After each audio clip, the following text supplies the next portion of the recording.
Hello friends, good evening.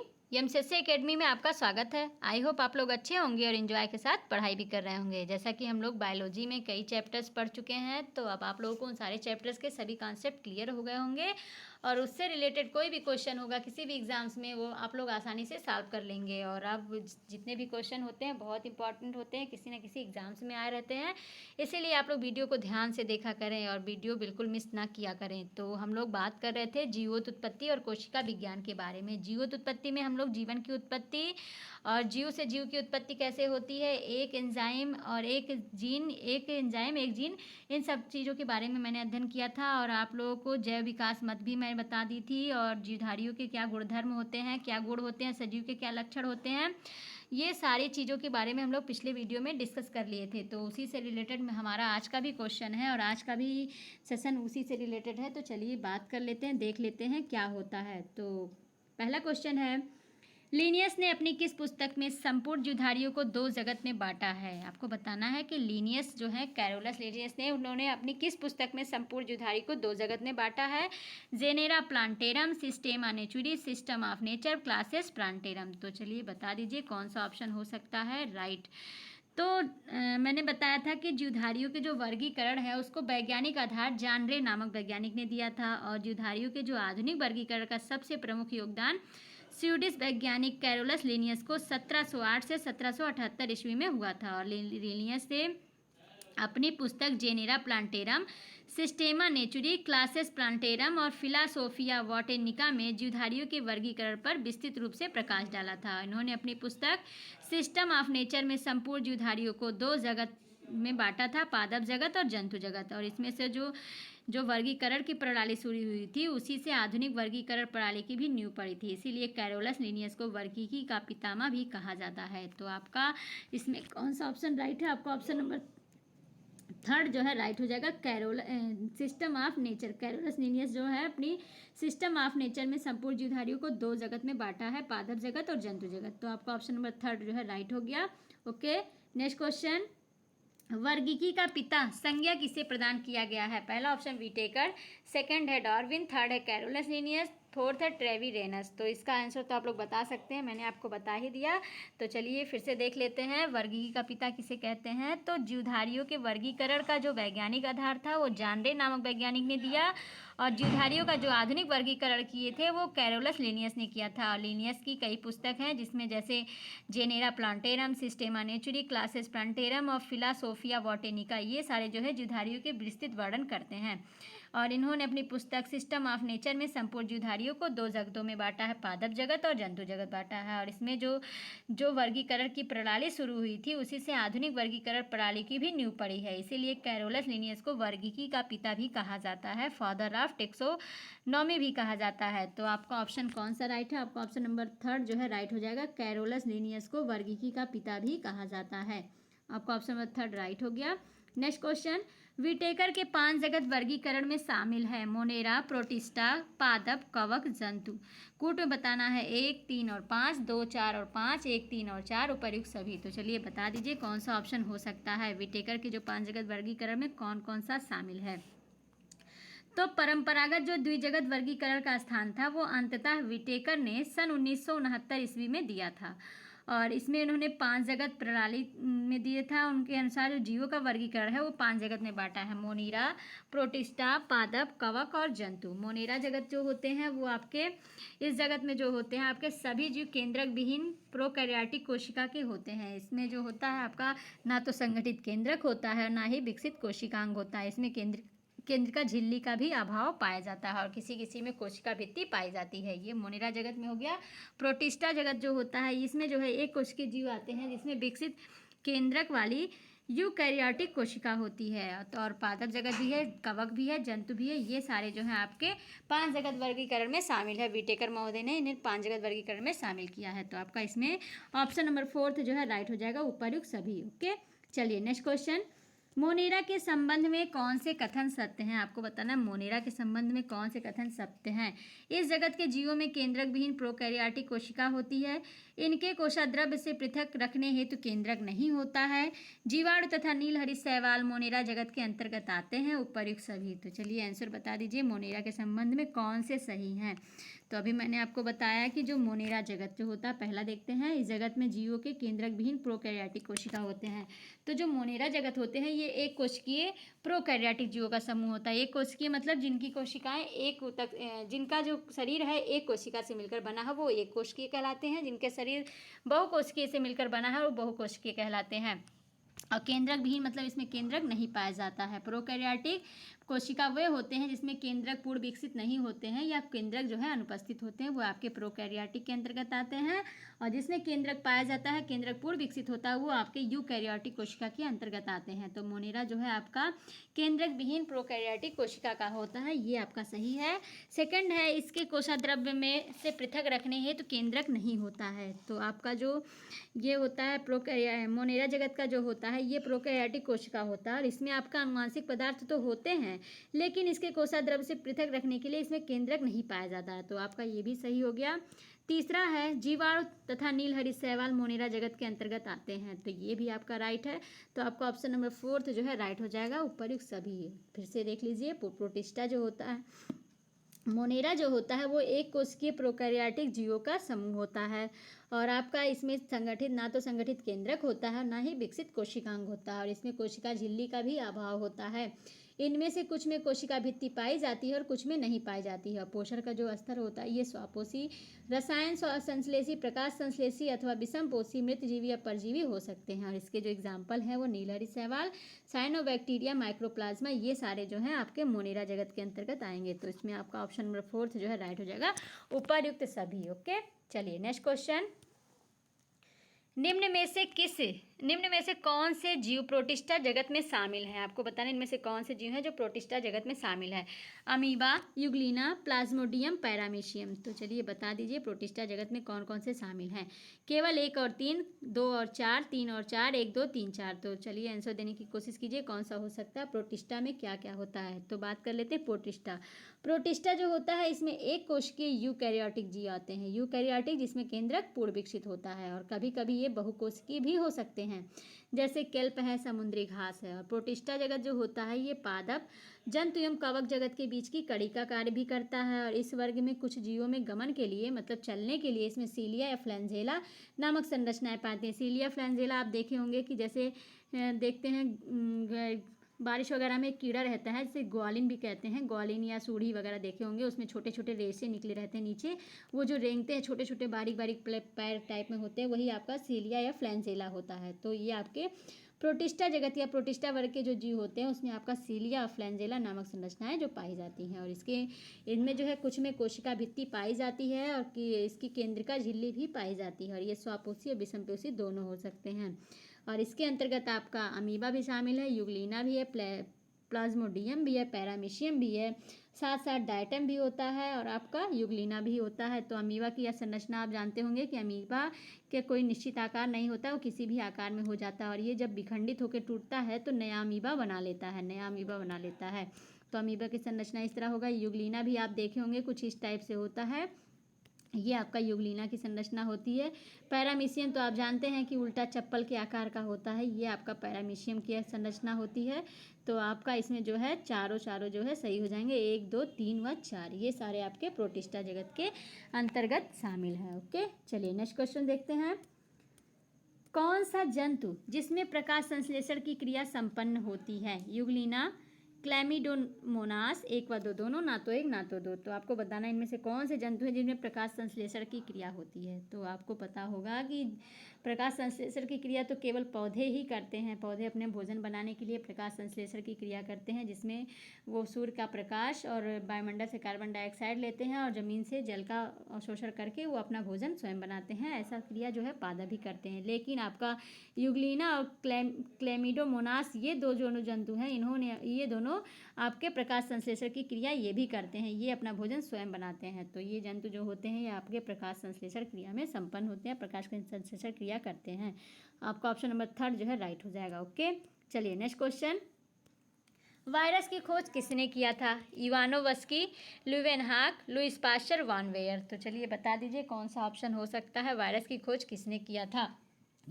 तो virus के बारे में बता दें आपको, वायरस क्या होता है। वायरस जो होता है ये बहुत ही छोटा, बहुत सूक्ष्म, अविकल्प परजीवी और अकोशिकीय तथा विशिष्ट न्यूक्लिक प्रोटीन वाला कण होता है जो किसी जीवित परपोषी के अंदर रहकर प्रजनन करते हैं, और ये सजीव और निर्जीव के बीच की कड़ी भी माना जाता है। और विषाणु में बहुत अच्छी खासियत होती है कि ये अगर किसी निर्जीव वस्तु पर पड़े हैं तो वो वैसे उसी अवस्था में पड़े रहेंगे, निर्जीव अवस्था में पड़े रहेंगे। लेकिन यदि किसी सजीव के संपर्क में आएंगे या सजीव के शरीर में प्रवेश करेंगे तो तुरंत इनकी संख्या जो है गुणन में बढ़ती जाएगी, ये प्रजनन करना शुरू कर देंगे और अपनी संख्या को बढ़ा लेंगे।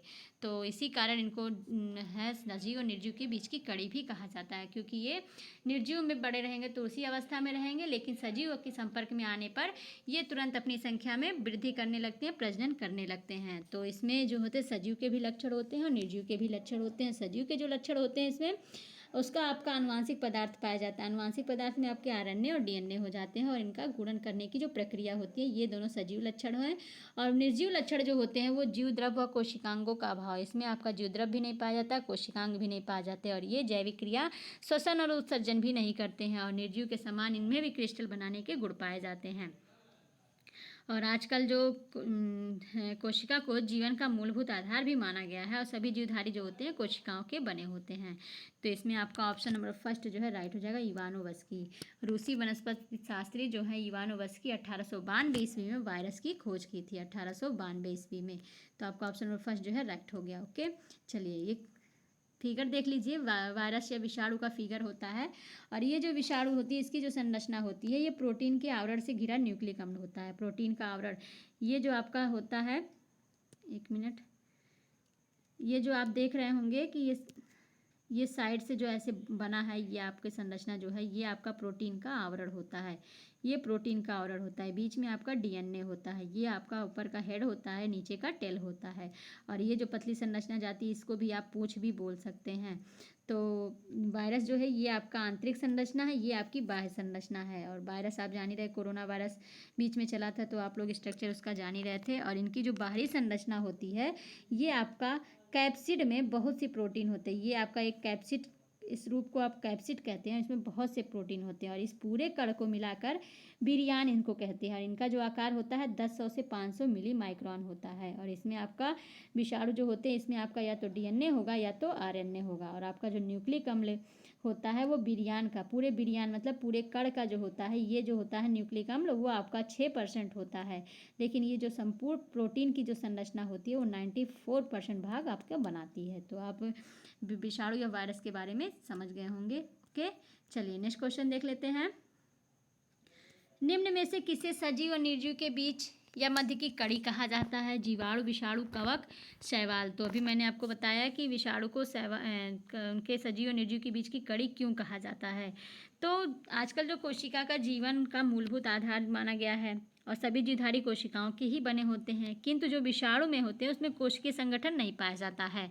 और जीवित कोशिकीय के बाहर निर्जीव पदार्थों की भांति व्यवहार करते हैं। विषाणु जो होते हैं ये आपके, जब कोई जीवित या सजीव वस्तु है उसके बाहर ये आपका निर्जीव पदार्थों की भांति व्यवहार करते हैं, लेकिन जब ये पोषी या मतलब सक्रिय या सजीव के अंदर, कोशिका के अंदर प्रवेश करते हैं तो अन्य जीवों के समान ये गुणन करने लगते हैं, प्रजनन करने लगते हैं और इनकी आनुवांशिक निरंतरता बनी रहती है। और इस प्रकार जब देखा जाए तो जीवधारियों का एक प्रमुख गुण प्रजनन प्रदर्शित करना होता है और जिससे ये पता चलता है कि विषाणु जो है जीव और निर्जीव के बीच की कड़ी भी माना जाता है। तो आपका ऑप्शन कौन सा राइट है? आपका ऑप्शन नंबर सेकंड जो है राइट हो जाएगा। विषाणु जो होते हैं आपके सजीव और निर्जीव के बीच की कड़ी मानी जाती है। ओके, चलिए नेक्स्ट क्वेश्चन। विषाणुओं के प्रमुख लक्षण में शामिल है। विषाणु के प्रमुख लक्षण कौन कौन से हैं? आनुवांशिक पदार्थ, जीवद्रव्य व कोशिकांगों का अभाव, निर्जीव के समान इनके भी क्रिस्टल बनाए जा सकते हैं, उपर्युक्त सभी। तो मैंने विषाणु के बारे में आप लोग को बता ही दिया। तो चलिए इसका आंसर जल्दी से दीजिए, क्या हो सकता है? कौन से सजीव गुण हैं, कौन से निर्जीव गुण हैं? आप जल्दी से कमेंट कीजिए। तो आपका जो पहला है आनुवांशिक पदार्थ, मैंने बताया कि विषाणुओं के जो सजीव गुण होते हैं वो आनुवांशिक पदार्थ होते हैं और आपका गुणन होता है। आनुवांशिक पदार्थ में आपका आरएनए और डीएनए ये दोनों आ जाएगा। तो आपका ऑप्शन फर्स्ट राइट हो गया। और आपका निर्जीव गुण में जो है ये जीवद्रव्य और कोशिकांगों का अभाव। आपका वायरस में जो है जीवद्रव्य भी नहीं पाया जाता, कोशिकांग भी नहीं पाए जाते। और निर्जीव वस्तुओं की तरह इनके भी क्रिस्टल बनाए जा सकते हैं। जिस तरह निर्जीव वस्तुओं को हम छोटे छोटे पार्ट में बांट सकते हैं, उसी तरह हम विषाणुओं को भी छोटे छोटे पार्ट में बांट सकते हैं। तो आपका ऑप्शन नंबर फोर्थ जो है राइट हो जाएगा। जाएगा उपर्युक्त सभी, ये सारे लक्षण जो हैं विषाणुओं के हैं। ओके, चलिए नेक्स्ट क्वेश्चन। वायरस किसके बने होते हैं? वायरस किसके बने होते हैं? न्यूक्लिक अम्ल, एसिटिक अम्ल, 1 व 2 दोनों, ना तो 1 ना तो 2। तो बहुत आसानी से बता सकते हैं कि आपके विषाणु किसके बने होते हैं। तो चलिए बता दीजिए। तो वायरस रचना जो होती है वो प्रोटीन के आवरण से घिरा न्यूक्लिक अम्ल होता है, और बाहरी जो आवरण होता है उसे हम कैप्सिड में बहुत सी प्रोटीन इकाइयाँ होती हैं, और पूरे कण को विरियान कहते हैं। इनका जो आकार होता है 10 से 500 मिली माइक्रान होता है। और विषाणुओं में न्यूक्लिक अम्ल आरएनए या डीएनए दोनों में से कोई एक पाया जाता है। तो आपका कौन सा ऑप्शन राइट है? आपका ऑप्शन नंबर फर्स्ट जो है राइट हो जाएगा। वायरस जो होते हैं वो आपके न्यूक्लिक अम्ल से या न्यूक्लियो प्रोटीन से मिलकर बने होते हैं। ओके, चलिए नेक्स्ट क्वेश्चन। न्यूक्लिक अम्ल विरियान का कितना % भाग बनाता है? 5%, 8%, 9%, 6%। तो चलिए आंसर देने की कोशिश कीजिए, क्या हो सकता है? न्यूक्लिक अम्ल विरियान का कितना % भाग बनाता है? तो मैंने अभी बताया कि वायरस की जो रचना होती है प्रोटीन के आवरण से घिरा न्यूक्लिक अम्ल होता है, और बाहरी आवरण या कैप्सिड में बहुत सी प्रोटीन इकाइयाँ होती हैं, और पूरे कण को हम विरियान कहते हैं, और इनका जो आकार होता है 10 से 500 मिली माइक्रान होता है। और विषाणुओं में न्यूक्लिक अम्ल आरएनए और डीएनए दोनों में से एक होता है। न्यूक्लिक अम्ल जो होता है विरियान का 6% भाग बनाता है, और प्रोटीन का जो कवच होता है वो 94% भाग बनाता है। और प्रोटीन कवच जो होते हैं एक पतली पूंछ के रूप में होता है। तो आपका इसमें कौन सा ऑप्शन राइट है? आपका ऑप्शन नंबर फोर्थ जो है राइट हो जाएगा। 6% जो है ये विरियान बनाता है, और प्रोटीन की जो संरचना होती है वो 94% होता है। और मैंने आपको बताया कि जो विषाणु की संरचना होती है वो इस टाइप से होती है, इस टाइप से होती है। तो ये जो आपका पतला सकरा दिख रहा है, इधर का जो पार्ट दिख रहा है, ये आपका प्रोटीन की संरचना होती है, प्रोटीन की संरचना होती है। और ये जो होता है आपका जो पूरा टोटल ये होता है, ये इसका आपका 94% भाग इसका बनता है। और विरियान पूरे को हम विरियान बोलते हैं। तो ये आपका प्रोटीन का जो कवच होता है 94% होता है, और आपका ये जो डीएनए होता है ये केवल 6% होता है। तो आपका ऑप्शन नंबर फोर्थ जो है राइट हो जाएगा। चलिए नेक्स्ट क्वेश्चन। परपोषी प्रकृति के आधार पर विषाणु के प्रकार में शामिल है? पादप विषाणु, जंतु विषाणु, बैक्टीरियोफेज, उपर्युक्त सभी। तो चलिए बता दीजिए कौन सा ऑप्शन होगा। तो परपोषी प्रकृति के आधार पर विषाणु जो होते हैं ये 3 प्रकार के होते हैं: पादप विषाणु, जंतु विषाणु, बैक्टीरियोफेज और उपर्युक्त सभी। तो हैं, तो तीनों हो जाएंगे। तो पादप विषाणु क्या होता है? जिसे प्लांट वायरस बोलते हैं। इनमें न्यूक्लिक अम्ल जो होता है वो आरएनए होता है, जैसे टीएमवी, पीला मोज़ेक विषाणु। और जंतु विषाणु जो होते हैं इसमें डीएनए या कभी कभी आरएनए भी पाया जाता है, और ये प्रायः गोल होते हैं, जैसे इन्फ्लुएंजा, मम्स वायरस, ये सारे जंतु विषाणु के अंतर्गत आएंगे। और बैक्टीरियोफेज या जीवाणु भोजी जिसे कहते हैं, ये केवल जीवाणुओं के ऊपर आश्रित होते हैं, जिसमें आपका डीएनए पाया जाता है, और ये आपका टी2 फेज के अंतर्गत आते हैं। और आपको पता होगा बैक्टीरियोफेज या जीवाणु भोजी जो होते हैं ये गंगा के जल में भी पाए जाते हैं, जिससे गंगा का पानी जो है कभी भी खराब नहीं होता है, क्योंकि इसमें जीवाणु भोजी या बैक्टीरियोफेज नामक जीव पाए जाते हैं। तो आपका ऑप्शन इसमें जो है कौन सा राइट है? आपका ऑप्शन नंबर फोर्थ जो है राइट हो जाएगा, उपर्युक्त सभी। ओके, चलिए नेक्स्ट क्वेश्चन। पादप विषाणु निम्न में से किस न्यूक्लिक अम्ल का बना होता है? डीएनए, आरएनए, 1 व 2 दोनों, ना तो 1 ना तो 2। तो बता दीजिए कि जो पादप विषाणु है निम्न में से किस न्यूक्लिक अम्ल का बना होता है। तो अभी मैंने आपको बताया कि जो पादप विषाणु होते हैं वो न्यूक्लिक अम्ल आरएनए का जो बने होते हैं, और इसमें आपका टीएमवी और पीला मोज़ेक विषाणु ये दोनों शामिल हैं पादप विषाणु के अंतर्गत। और पादप विषाणु आपका आरएनए का बना होता है। तो आपका ऑप्शन नंबर सेकंड जो है राइट हो जाएगा। Okay, next question. जीवाणु भोजी निम्न में से किस न्यूक्लिक अम्ल का बना होता है? डीएनए, आरएनए, 1 व 2 दोनों, ना तो 1 ना तो 2। तो चलिए आंसर दीजिए क्या हो सकता है। तो आप जीवाणु भोजी जो होता है उसको हम बैक्टीरियोफेज भी कहते हैं। ये आपका जो होता है केवल जीवाणुओं के ऊपर ही आश्रित होता है, ये आपका डीएनए का बना होता है। तो आपका ऑप्शन नंबर फर्स्ट जो है राइट हो जाएगा। ओके, चलिए नेक्स्ट क्वेश्चन। वायरस को क्रिस्टल के रूप में सबसे पहले पृथक करने का श्रेय किसे प्राप्त होता है?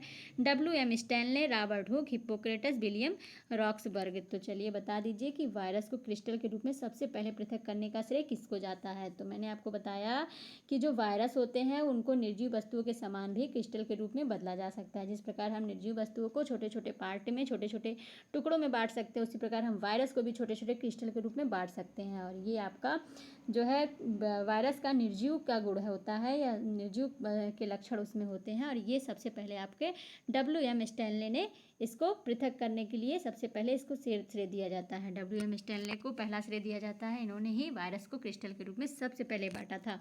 तो आपका ऑप्शन नंबर फर्स्ट जो है राइट हो जाएगा। ओके, चलिए नेक्स्ट क्वेश्चन। गंगा नदी को शुद्ध करने में अपमार्जक का कार्य कौन करता है? गंगा नदी को शुद्ध करने के लिए अपमार्जक का कार्य कौन करता है? जीवाणु भोजी, पादप विषाणु, जंतु विषाणु, कवक। तो चलिए बता दीजिए कौन सा आपको ऑप्शन राइट हो सकता है। अभी मैंने आपको बताया तो आप बता सकते हैं।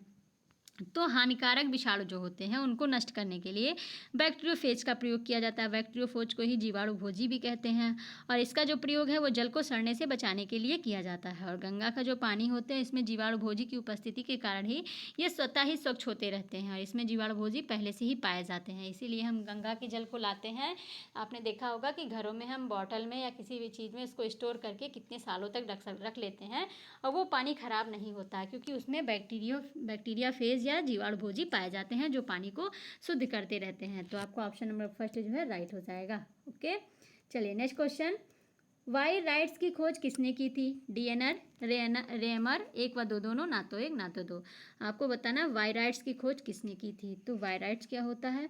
तो डीएनर और रेमर इन्होंने 1967 में अत्यधिक साधारण संक्रामक कारकों को खोजा और इसी को इन्होंने वायराइड्स नाम दे दिया। वायराइड्स मात्र छोटे आरएनए के खंड होते हैं और इन पर प्रोटीन का आवरण भी नहीं पाया जाता है, लेकिन इनमें संक्रमित कर रोग उत्पन्न करने की भी क्षमता होती है और ये पादप रोग के संक्रमण हेतु जो होते हैं सबसे छोटे कारक होते हैं। तो आपका इसमें ऑप्शन नंबर थर्ड जो है राइट हो जाएगा। वायराइड्स की जो खोज है वो डीएनर और रेमर दोनों ने मिलकर किया है। ओके, चलिए नेक्स्ट क्वेश्चन। इसकी संरचना देख लीजिए। वायराइड्स की ये जो होता है, एक मिनट, इसकी जो संरचना होती है मैंने बताया कि एकदम विषाणु की तरह ही होती है। वायराइड्स की संरचना भी विषाणु की तरह होती है, बस इसमें क्या होता है, प्रोटीन का आवरण इसमें नहीं पाया जाता है, प्रोटीन की झिल्ली नहीं पाई जाती। ये जो होता है प्रोटीन का आवरण नहीं पाया जाता और इसमें भी हेड और टेल होता है और आपका न्यूक्लिक अम्ल इसमें भी डीएनए पाया जाता है। तो आपका देख लीजिए फिगर, ये आपका वायराइड्स हैं और वो आपका विषाणु था। ओके, चलिए नेक्स्ट क्वेश्चन देख लेते हैं। आलू में तरकुकंद नामक रोग किसके कारण होता है? विषाणु, जीवाणु, वायराइड्स, कवक। तो चलिए बता दीजिए आलू में जो तरकुकंद नामक रोग होता है वो किसके कारण होता है? तो मैंने अभी आपको बताया कि डीएनर और रेमर जो है 1967 में अत्यधिक साधारण संक्रामक कारकों को खोजा और इनको वायराइड्स नाम दे दिया। वायराइड्स मात्र छोटे आरएनए के खंड होते हैं तथा इन पर प्रोटीन का आवरण भी नहीं होता है और परंतु इनमें संक्रमित कर रोग उत्पन्न करने की क्षमता बहुत अधिक होती है और ये पादप रोग के संक्रमण हेतु सबसे छोटे कारक होते हैं। और नारियल में कदंग नामक रोग, क्रिस्टेंथिमम स्टंट और साइट्रस एक्जिकोर्टिस वायरस होते हैं और आलू में आपका तरकुकंद नामक रोग इसी के कारण हो जाता है, वायराइड्स के कारण हो जाता है। तो आपका ऑप्शन नंबर थर्ड जो है राइट हो जाएगा। ओके, चलिए नेक्स्ट क्वेश्चन। ऐसी रोग संक्रामक कारक जिसमें केवल प्रोटीन होता है तथा न्यूक्लिक अम्ल का अभाव होता कहलाता है? वायराइड्स, प्रियॉन, विषाणु, इनमें से कोई नहीं। तो आपको इसमें बताना है कि इनमें से कौन से हैं, इनमें से कौन से संक्रामक कारक हैं जिसमें केवल प्रोटीन होता है लेकिन इसमें न्यूक्लिक अम्ल का अभाव होता है, क्या कहलाता है? तो बता दीजिए। तो ऐसे रोग संक्रामक कारक जिसमें केवल प्रोटीन होता है और न्यूक्लिक अम्ल का अभाव पाया जाता है वो प्रियॉन की संज्ञा से अवैध किया जाता है और इसकी खोज जो है स्टैनले प्रूशिनर ने की थी और इसके लिए इनको 1997 में नोबेल पुरस्कार भी प्राप्त किया गया। और इन प्रोटीन कारकों में गुणन की और संक्रमित करने की क्षमता होती है और वैज्ञानिक के समक्ष प्रश्न यह भी आया कि इनमें अनुवांशिक पदार्थ न्यूक्लिक अम्ल तो होते हैं, तो इन प्रोटीन में यह क्षमता कैसे पाई जाती है? तो आपका इसमें कौन सा ऑप्शन है? आपको ऑप्शन नंबर सेकंड जो है राइट हो जाएगा, प्रियॉन। ओके, चलिए नेक्स्ट क्वेश्चन। भेड़ों में स्क्रेपी नामक रोग, यहाँ होगा स्क्रेपी, स्थिति नहीं रहेगा, स्क्रेपी रहेगा, स्क्रेपी नामक रोग। और यहाँ पे आप प्रियॉन ऑप्शन कर लीजिएगा, एक प्रियॉन ऑप्शन। तो आपको बताना कि भेड़ों में स्क्रेपी नामक रोग किसके कारण होता है? विषाणु, जीवाणु, प्रियॉन, कवक। तो चलिए बता दीजिए कौन सा ऑप्शन हो सकता है। तो अभी मैंने बताया कि ऐसे रोग जो संक्रामक कारक जिसमें केवल प्रोटीन होता है, न्यूक्लिक अम्ल का अभाव होता है, प्रियॉन की संज्ञा से अवैध किया जाता है और इसकी खोज स्टैनले प्रूशिनर ने किया था जिसके लिए इनको 1997 में नोबेल पुरस्कार भी प्रदान किया गया था। प्रोटीन कारकों में गुणन की और संक्रमित करने की क्षमता भी होती है और भेड़ों में स्क्रेपी नामक रोग जो होते हैं ये आपके प्रियॉन्स के कारण ही होते हैं और इस रोग में आपके जो भेड़ होते हैं विचलित होकर किसी भी आधार से या सतह से अपने शरीर को रगड़ते रहते हैं। और पिछले वर्षों में जो ब्रिटेन में गाय पगला जा रहे थे या पगलाने के पीछे जो कारण था वो आपके प्रियन सी थी। तो आपका ऑप्शन नंबर 3 जो है राइट हो जाएगा। प्रियन जो है भेड़ों में स्क्रेपी नामक रोग होने का कारण है। ओके, चलिए नेक्स्ट क्वेश्चन, आज का लास्ट क्वेश्चन। प्रियन की खोज किसने किया था? स्टैनले, प्रूशिनर, वॉन वेयर, एक व दो, दोनों, ना तो एक ना तो दो। तो जल्दी बता दीजिए कौन सा ऑप्शन हो सकता है। प्रियन की खोज किसने की थी? तो मैंने आपको बताया प्रियन क्या होता है। तो ऐसे रोग संक्रामक कारक जिसमें केवल प्रोटीन होता है और न्यूक्लिक अम्ल का अभाव पाया जाता है वो प्रियन की संज्ञा से अभेद किया जाता है। और इसकी खोज जो है स्टैनले प्रूशिनर ने किया था और इसके लिए उनको 1997 में नोबेल पुरस्कार भी दिया गया था। और प्रोटीन जो है कारकों में गुणन की और संक्रमित करने की क्षमता भी होती है। और भेड़ों में स्क्रेपी नामक रोग जो है इन्हीं के कारण होते हैं, जिसके कारण जो भेड़ हैं वो विचलित होकर या डिस्टर्ब होकर किसी आधार या सतह पर अपने शरीर को रगड़ने लगते हैं। और पिछले वर्षों में जो ब्रिटेन में गायों को पगलाने की जो केस आए थे वो इन्हीं रोग के कारण आए थे। तो आपका ऑप्शन कौन सा राइट है? आपका ऑप्शन नंबर फर्स्ट जो है राइट हो जाएगा। स्टैनले प्रूशिनर जो है प्रियन की खोज की थी। ओके, तो इस प्रकार फ्रेंड आपको आज का सेशन अच्छा लगा होगा, नई नई जानकारी मिली होगी आपको वायरस के बारे में, प्रियंस के बारे में, वाइड राइट्स के बारे में, सब के बारे में आपको अच्छा खासा नॉलेज भी मिल गया होगा। तो अब आप लोग को इससे सारे कॉन्सेप्ट क्लियर हो गए होंगे और वायरस से कोई भी क्वेश्चन आएगा तो आप लोग आसानी से सॉल्व कर लेंगे। और आप लोग वीडियो को ध्यान से देखा करें, बार बार रिवीजन जरूर किया करें, वरना आप लोग को क्वेश्चन भूलने लगेगा। तो आज के लिए बस इतना ही, अब मिलते हैं नेक्स्ट वीडियो में। तब तक के लिए thank you so much all friends.